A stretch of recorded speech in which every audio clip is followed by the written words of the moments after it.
Assalamualaikum warahmatullahi wabarakatuh. Sebelumnya perkenalkan, nama saya Asga Trimuaram dengan NPM 23.182.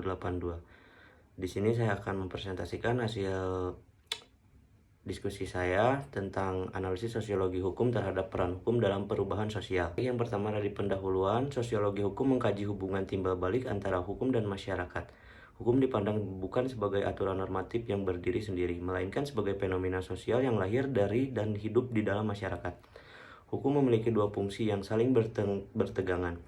Yang pertama adalah sebagai regulator, menjaga keteraturan, dan sebagai instrumen perubahan, mendorong transformasi sosial. Di era kontemporer, perubahan sosial berlangsung makin cepat akibat globalisasi, revolusi teknologi, dan meningkatnya kesadaran HAM. Yang kedua ada konsep dasar. Ada 4 konsep kunci yang perlu dipahami. Pertama, hukum sebagai cerminan nilai sosial. Hukum merupakan kristalisasi dari konsensus masyarakat pada suatu waktu. Kedua, norma sosial versus norma hukum. Norma sosial ditegakkan secara informal, sedangkan hukum adalah formalisasinya dengan sanksi negara. Ketiga, ada hukum formal versus living law. Kesenjangan antara aturan tertulis dan praktik nyata sering menjadi sumber konflik. Keempat, ada institusi hukum. Kualitas lembaga legislatif, yudikatif, dan penegak hukum sangat menentukan efektivitas hukum. Berikutnya ada dari teori-teori. Teorinya yang pertama ada fungsionalisme, Durkheim. Hukum menjaga integrasi dan solidaritas sosial. Yang kedua ada teori konflik dari Marx.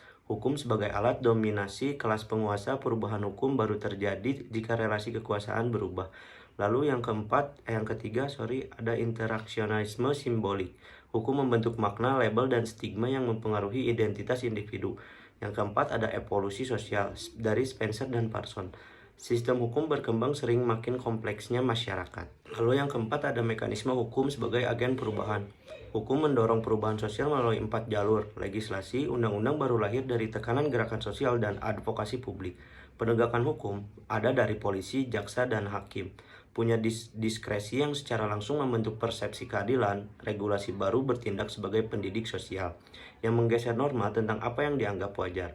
Litigasi strategis, ada putusan pengadilan bersejarah menjadi titik balik perjuangan hak-hak sipil.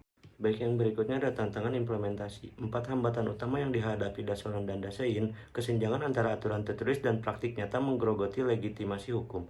Korupsi, ketika hukum bisa dibeli, kepercayaan publik runtuh. Konflik nilai lokal, hukum yang berbenturan dengan adat menghadapi resistensi kuat. Sangat relevan di Indonesia, rendahnya literasi hukum, banyak warga tidak tahu hak dan kewajibannya sehingga tidak bisa mengakses keadilan. Baik, kemudian yang ketujuh ada kesimpulan. Hukum dan masyarakat berada dalam hubungan yang dinamis dan saling mempengaruhi. Hukum bukan semata produk penguasa, ia juga refleksi nilai sosial dan arena pertarungan kepentingan. Agar efektif sebagai agen perubahan, dibutuhkan sinergi antara legislator yang responsif, penegak hukum yang berintegritas, masyarakat yang sadar hukum, dan sistem hukum yang adaptif dan inklusif. Mungkin sekian presentasi dari saya. Terima kasih. Mohon maaf ada kurangnya dan lebihnya. Assalamualaikum warahmatullahi wabarakatuh.